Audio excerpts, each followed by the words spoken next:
Hello दोस्तों, Ashoka IAS में आपका स्वागत है। दोस्तों, हम लोग जो है आज इजराइल के बारे में देखने वाले हैं, पूरी मैपिंग और इसके आसपास की जितनी कंट्रियां हैं, ठीक है। और इसके अलावा मिडिल ईस्ट जो हमने पिछले क्लास में कवर किया है, उसमें कुछ कंट्रियां ऐसी थीं जो काफ़ी ज़्यादा जो है मतलब जैसे कुवैत हो गया, ठीक है, लेबनान हो गया। तो ये कंट्रियां छोटी छोटी थी जो मैपिंग में सही से समझ में नहीं आई होंगी आप लोगों को, तो वो भी हम लोग इसी में कवर कर लेंगे ताकि आपको उधर जो पिछली क्लास देखी वो यहाँ पे आकर के पूरी कवर हो जाएगी, ठीक है। तो पहले समझते हैं कि इजराइल की लोकेशन है कहाँ पर, ठीक है। तो पहले आप ये मैप देखो, तो इसमें आपको समझ में आ जाएगा कि मिडिल ईस्ट की जो कंट्री हम लोगों ने पिछली क्लास में देखी है, उसी में से एक जो है देश है इजराइल। तो इजराइल की लोकेशन कहाँ पर है? मिडिल ईस्ट के, जो मिडिल ईस्ट एशिया कंट्री उसके जस्ट वेस्ट साइड में है। ये पूरा मिडिल ईस्ट कंट्री है, यहाँ पर आप देखो तो मिडिल ईस्ट कंट्री है पूरी। इसके वेस्ट में क्या है? इजराइल। तो इजराइल के बारे में समझने से पहले ये समझेंगे कि इजराइल की लोकेशन कहाँ पर है, ठीक है। तो लोकेशन समझते हैं पहले ताकि आपको समझ में आ जाए। देखिए, मैंने आपको पिछली क्लास में बताया था कि इजराइल 4 देशों के साथ अपनी सीमा साझा करता है। तो 4 देश कौन कौन से हैं? तो इसके उत्तर में जाओगे तो लेबनान है, ठीक है। और इसके जो है उत्तर पूर्व में जाओगे तो सीरिया वाला क्षेत्र है। आप कहोगे ये बीच में कौन सा क्षेत्र है, वो सब मैं चीज़ें बताने वाला हूँ यहाँ पे। तो अभी आप ये समझो कितने देशों के साथ अपनी बॉर्डर शेयर करता है? 4 देशों के साथ। उत्तर में है लेबनान, और इसके उत्तर पूर्व में है सीरिया, और इसके जो है कह सकते हो ईस्ट में है यहाँ पे जॉर्डन, ठीक है। ये जॉर्डन है। और मैंने आपको पहले भी बताया था कि सऊदी अरेबिया के साथ इजराइल कोई भी बॉर्डर शेयर नहीं करता है, और एक अफ्रीकी देश के साथ यानी इजिप्ट के साथ अपने बॉर्डर शेयर करता है। तो टोटल 4 देशों के साथ इजराइल अपने बॉर्डर शेयर करता है। इसमें सबसे ज़्यादा जो चर्चा में आजकल आपने सुना होगा गाजा पट्टी, कि इजराइल ने गाजा में काफ़ी हमला कर दिया, तो गाजा समझते हैं। और इसके अलावा आपने फिलिस्तीन शब्द भी काफ़ी चर्चा में सुना होगा, ठीक है। तो फिलिस्तीन और इजराइल का मुद्दा क्या है ये समझ लेते हैं, फिर आगे मैंने आपको इजराइल की सारी चीज़ें बता दी कि इजराइल कितने देशों के साथ अपने बॉर्डर शेयर करता है। तो 4 देश हो गए। अभी ये समझते हैं कि फिलिस्तीन क्या है, गाजा क्या है, और इसके अलावा आसपास के देश और क्या क्या है, ठीक है। तो गाजा, आपको पता होगा कि गाजा में एक समूह है हमास। कौन सा समूह है? हमास। इसने गाजा वाले क्षेत्र में कब्जा कर रखा है, इस वाले क्षेत्र में, और पिछले कई सालों से मतलब यहाँ पे उसका ग्रुप एक्टिव है। और आपको ये जानकर के हैरानी होगी, जो फिलिस्तीन का पार्ट है वो वेस्ट बैंक और गाजा से ही मिलकर बना हुआ है। मतलब वेस्ट बैंक जो है इजराइल का कब्जा किया हुआ क्षेत्र है। इसमें बहुत सारे ऐसे पार्ट्स हैं जहाँ पर फिलिस्तीन लोग अभी भी लड़ाई, मतलब एक तरीके से स्वतंत्र होने की मांग कर रहे हैं। तो गाजा वाला क्षेत्र और वेस्ट बैंक, ये दोनों को मिलाकर के ही फिलिस्तीन बोला जाता है। तो गाजा वाले क्षेत्र में हमास एक्टिव है, जो एक आतंकवादी ग्रुप है। इसने इजराइल के कई सारे नागरिकों को, वहाँ के सुरक्षा कर्मियों को अपने पास बंधक बना के रखा हुआ है। तो इजराइल ने 2023 में इसी गाजा में जो हमास एक्टिव ग्रुप है, इसको समाप्त करने के लिए इस गाजा वाले क्षेत्र में पिछले 2 साल से बमबारी कर रहा है, ठीक है। तो गाजा वाला क्षेत्र आपको पता होना चाहिए, गाजा पट्टी है पूरी, ठीक। और यहाँ पे है वेस्ट बैंक। तो अब गाजा पट्टी और वेस्ट बैंक को थोड़ा और डिटेल में समझते हैं। देखिए, गाजा पट्टी और वेस्ट बैंक मिलकर ही फिलिस्तीन बनता है। तो थोड़ा फिलिस्तीन के बारे में समझेंगे, फिर गाजा पट्टी में आते हैं। देखिए, पहले जो है 1917 की अगर बात करें तो ये पूरे इजराइल वाले क्षेत्र को ही फिलिस्तीन कहा जाता था। यानी फिलिस्तीन जो है एक पूरा समूह था जो यहाँ पे मौजूद था, यानी इस क्षेत्र में। और धीरे इसमें कई सारे जो है यहूदी, मुस्लिम्स, ठीक है, ये सारे लोग शामिल थे। तो ये इसको फिलिस्तीन कहा जाता है। इसका फिलिस्तीन का जो कंट्रोल था इस पूरे क्षेत्र में था। देखो, ये येलो वाला क्षेत्र है ना, यहाँ पे लिखा है फिलिस्तीन कंट्रोल। तो ये येलो वाला जितना क्षेत्र है ये फिलिस्तीन के कंट्रोल में था। कब? 1917 में। लेकिन जैसे जैसे समय आगे बढ़ता है तो 1948 और 67 के बीच में जो फिलिस्तीन है उसका कब्जा केवल इस गाजा वाले क्षेत्र में और वेस्ट बैंक वाले क्षेत्र में ही सीमित हो जाता है, ठीक है। तो इस क्षेत्र में फिलिस्तीन सीमित रह जाता है, बाकी क्षेत्र में क्या आ जाता है? इजराइल, यानी इजराइल का कंट्रोल आ जाता है, ठीक है। एक नया देश बन के आता है 1947-48 में। तो उसने जो है 1967 तक इसी फिलिस्तीन पर अपने क्षेत्र को कंट्रोल किया है। इस क्षेत्र में ये ब्लू कह सकते हो, स्काई ब्लू वाले क्षेत्र में ये इजराइल का ही कंट्रोल्ड है। इसके अलावा जब आप 1967 से आगे जाओगे तो क्या किया इजराइल ने? गाजा पट्टी वाले क्षेत्र में और इसके अलावा वेस्ट बैंक वाला क्षेत्र, इसमें भी अपना कब्जा करके रखा है, यानी ऑक्युपाइड कर रखा है। इजराइल ऑक्युपाइड, ठीक है। तो इस वाले क्षेत्र में ऑक्युपाइड किया, यानी पहले कब्जा किया। और 1994 के बाद से बहुत सारे क्षेत्र ऐसे हैं जो सीधा सीधा किसके कब्जे में आ गए हैं? इजराइल के कब्जे में आ गए। तो थोड़ा थोड़ा क्षेत्र देखोगे आप, जो है गाजा वाला क्षेत्र और वेस्ट बैंक वाले क्षेत्र में इजराइल ने कब्जा करने के साथ साथ यहाँ शासन भी शुरू कर दिया। तो पहले ऑक्युपाइड था और धीरे धीरे यहाँ पे कुछ कुछ क्षेत्रों में इसने अपना प्रशासन भी शुरू कर दिया। तो ये आज की स्थिति, 2020 की स्थिति देखोगे तो वेस्ट बैंक के बहुत सारे क्षेत्र में इजराइल ने कब्जा कर रखा है, और कुछ कुछ क्षेत्रों में तो इसको ऑक्युपाइड है। जैसे हमारे जम्मू कश्मीर में कुछ क्षेत्रों में पीओके जिसको बोलते हैं, तो पीओके में क्या है, पाकिस्तान ने उस कश्मीर वाले पार्ट को ऑक्यूपाइड किया है, मतलब उसका पार्ट है नहीं, उसने ऑक्यूपाइड किया हुआ है, ठीक है। तो ऑक्यूपाइड उसी संदर्भ में याद देखो कि इजराइल ने फिलिस्तीन वाले इस क्षेत्र में क्या कर रखा है, ऑक्यूपाइड, ठीक है। तो इसीलिए भारत भी इसको बोलता रहता है कि इजराइल को फिलिस्तीन में स्वतंत्र कर देना चाहिए। ये क्यों बोला जाता है, क्योंकि हमारी जो विदेश नीति है उसमें ये भी है कि हम जम्मू कश्मीर से पाकिस्तान के ऑक्यूपाइड को हटाना चाहते हैं, इसलिए हम यहाँ पे समर्थन करते हैं किसका, फिलिस्तीन का। जबकि इजराइल से हमारे बहुत अच्छे संबंध हैं, फिर भी हम फिलिस्तीन का समर्थन करते हैं। क्यों? क्योंकि हमारा पीओके भी उसी तरीके से ऑक्यूपाइड है जिस तरह से इजराइल ने वेस्ट बैंक में ऑक्यूपाइड कर रखा है, ठीक है। तो इसलिए हम लोग फिलिस्तीन वाले पार्ट को, ये फिलिस्तीन राज्य की मांग वाले क्षेत्र का सपोर्ट करते हैं। तो फिलिस्तीन आपको समझ में आ गया होगा कि 1917 से किस तरह 2020 तक इसका चेंजमेंट हुआ है, ठीक है। आगे चलते हैं, आपको गाजा और ये समझ में आना चाहिए कि गाजा और वेस्ट बैंक क्या है, ठीक है। तो यहाँ पे आप देखोगे तो वेस्ट बैंक है, देखिए अभी जो चर्चा में है वो है गाजा, तो गाजा हम समझते हैं और वेस्ट बैंक अभी छोड़ देते हैं, क्योंकि वेस्ट बैंक में जेरूशलम वगैरह ये काफ़ी चर्चा में रहता है, तो अभी इसको हम लोग जो है छोड़ देंगे। अभी हम केवल गाजा पे आएंगे। तो गाजा जगह अगर आप देखोगे तो 5 पार्ट में डिवाइड है। जैसे यहाँ पे एक शहर है रफा, ठीक है, ये खान यूनिस, फिर यहाँ बला करके, तो इसमें सबसे ज़्यादा जो चर्चा है वो रफा की है। तो ध्यान रखना, एक रफा शहर है जो गाजा पट्टी में मौजूद है और गाजा पट्टी के दक्षिण क्षेत्र में मौजूद है, और इसकी बॉर्डर शेयर कहाँ से है, इजिप्ट के साथ भी ये रफा क्षेत्र जुड़ा हुआ है, ठीक है। तो गाजा का ये रफा क्षेत्र याद रखना, और इजराइल के जस्ट वेस्ट में है गाजा पट्टी, ठीक है। तो ये क्षेत्र याद रखना, गाजा पट्टी यानी गाजा स्ट्रिप। बाकी इसमें कुछ भी याद करने की जरूरत नहीं है। और गाजा पट्टी जो है भूमध्य सागर से भी जुड़ा हुआ है क्षेत्र है, ठीक है, और इजराइल के पश्चिम में है, इसमें कुछ है नहीं। तो आई थिंक आपको इजराइल के बारे में जो ये क्षेत्र था गाजा पट्टी, ये समझ में आ गया होगा।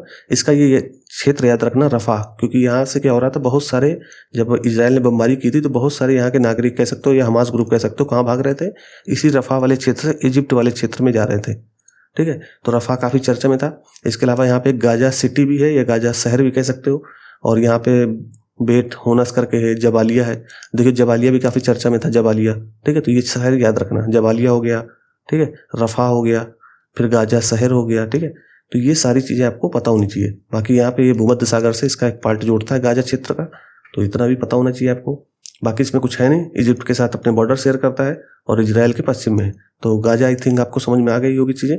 आगे चलते हैं, देखिए बहुत ज़्यादा चर्चा में एक ये भी रहता है कि इजराइल ने, देखिए वेस्ट बैंक, यहाँ पे वेस्ट बैंक और गाजा वाले क्षेत्र में तो कब्जा करके रखा ही है, यानी ऑक्यूपाइड कर रखा है, लेकिन एक यहाँ भी क्षेत्र है जो सीरिया का पार्ट है, इसको बोलते हैं गोलन हाइट्स। क्या बोलते हैं? गोलन हाइट्स, ठीक है। हाइट्स इसलिए बोला जाता है क्योंकि यहाँ पे क्या है, पहाड़ी इलाका है गोलन, यानी सीरिया का जो पहाड़ी इलाका है, यहाँ पर भी इजराइल ने ऑक्यूपाइड कर रखा है, यानी कब्जा करके रखा हुआ है।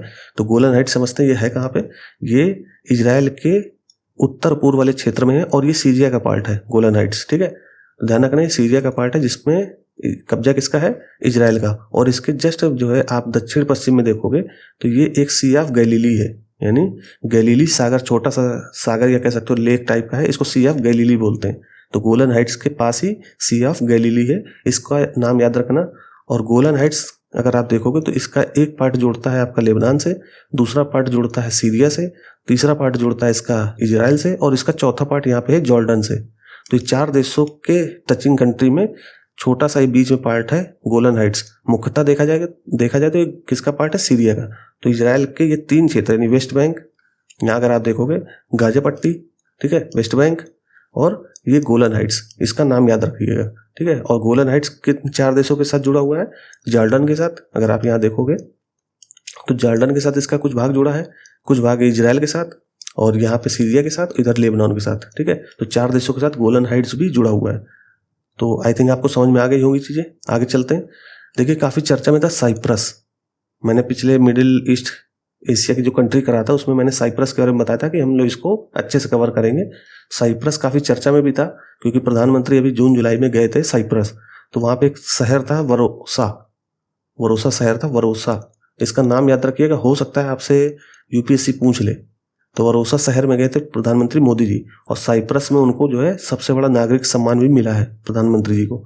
तो ये काफ़ी चर्चा में था। तो साइप्रस एक भूमध्य सागरी द्वीपीय देश है, यानी इसके आसपास कोई दूसरा कंट्री नहीं है बल्कि ये पानी के बीच में है, तो द्वीपीय देश है। और इसकी राजधानी निकोसिया, साइप्रस की राजधानी निकोसिया है, ठीक है। और साइप्रस 2 पार्ट में बटा हुआ है। 2 पार्ट का मतलब यहाँ पे जो है साइप्रस को 2 पार्ट में प्रशासनिक रूप से बांटा हुआ है। तो वो आप ज़्यादा इतना ध्यान मत दो, इतना ध्यान रखो कि साइप्रस की स्थिति क्या है और इसके नाइबर कंट्री कौन से हैं। अगर इधर आप देखोगे तो यहाँ पे ग्रीस आ जाएगा, ठीक है, ये कह सकते हो यूनान, ग्रीस, ठीक है।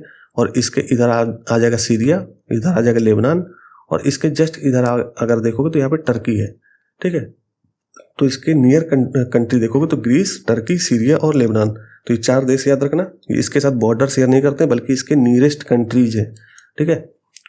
तो आपको साइप्रस समझ में आ जाना चाहिए। और इसका सबसे ज़्यादा जो वरोसा शहर चर्चा में था वो इसके साइप्रस के इसी वाले पार्ट में है। अगर आप ये मैप इधर देखोगे साइप्रस का, तो इसके यहाँ पे लोकेशन इसकी किसकी, वरोसा शहर की ये है। तो वरोसा शहर काफ़ी चर्चा में था क्योंकि प्रधानमंत्री इसी क्षेत्र में गए थे, वरोसा शहर। और आपको ये जानकर के थोड़ा सा इसको पाकिस्तान वाले मुद्दे से जोड़ करके देखो, जिस तरह से पाकिस्तान ने और जिस तरह से इजराइल ने गोलन हाइट्स और वेस्टर्न बैंक में कब्जा कर रखा है, जिस तरह पाकिस्तान ने किस पे कब्जा कर रखा है, कश्मीर वाले क्षेत्र में, ठीक उसी तरीके से टर्की ने क्या कर रखा है, इसके वरोसा शहर में कब्जा कर रखा है। मतलब वरोसा शहर पर अपना एक तरीके से ऑक्युपाइड किए हुए कौन, टर्की। तो वरोसा शहर काफ़ी चर्चा में था। और जो हमारी कूटनीति है उसका एक पार्ट भी था कि हम पाकिस्तान को जवाब देने के लिए ऑपरेशन सिंदूर के बाद हम लोग ये दिखाने गए थे टर्की को, क्योंकि टर्की ने पाकिस्तान का साथ दिया था, तो भारत इसी वरोसा शहर गया था और इस वरोसा शहर को टर्की से स्वतंत्र करने की बात भी कही थी, ठीक है। तो इसलिए साइप्रस काफ़ी चर्चा में था और इसका वरोसा शहर भी काफ़ी चर्चा में था। तो ध्यान रखिएगा, तुर्की ने साइप्रस पर हमला कर उसके मशहूर शहर वरोसा को अपने कब्जे में ले लिया था। ये 1980 के आसपास की बात है, ठीक है, उस समय की बात है।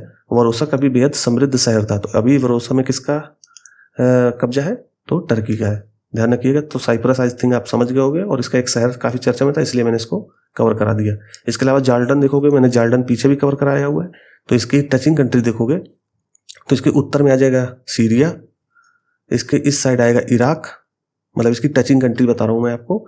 इधर है सऊदी अरेबिया और इसके जस्ट जो है वेस्ट में है इजराइल। तो ये 4 देशों के साथ अपनी सीमा साझा करता है।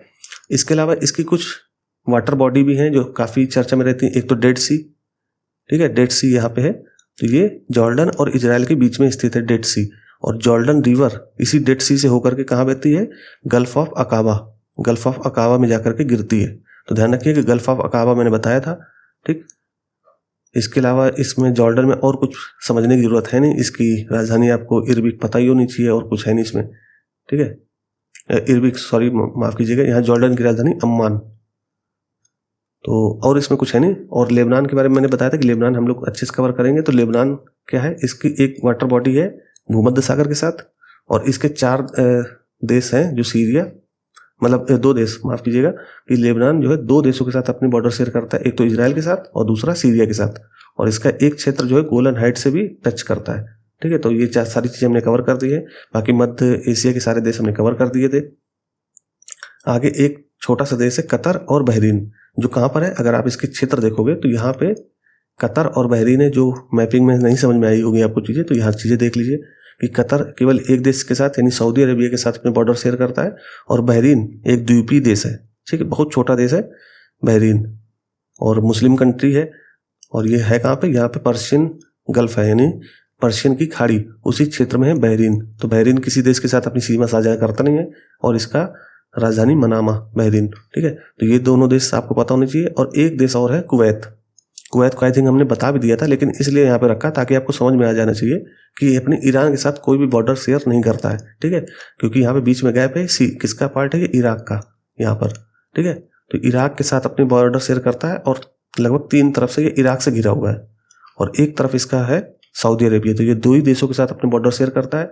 इसके अलावा पर्शियन गल्फ से इसके जो बॉर्डर शेयर होते हैं, जो कि एक वाटर बॉडी है।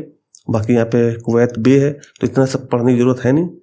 और इसमें एक इसकी राजधानी कुवैत सिटी और अल जराह, ये याद रखना, क्योंकि इसी क्षेत्र से भारत और मध्य पूर्व एशिया के लिए गलियारा जा रहा है, इकोनॉमिक गलियारा यानी आर्थिक गलियारा, वो इसी अल जराह क्षेत्र से होकर जाएगा। तो इसलिए इसको याद रखना, अल जराह क्षेत्र। बाकी सारी चीज़ें मैंने कवर करा दी हैं, मिडिल ईस्ट की भी, और सारे देश जो काफ़ी चर्चा में होते हैं वो सारी चीज़ें हमने कवर करा दी हैं। और फिर हम लोग मिलेंगे अगले सीरीज में। तब तक के लिए दोस्तों धन्यवाद।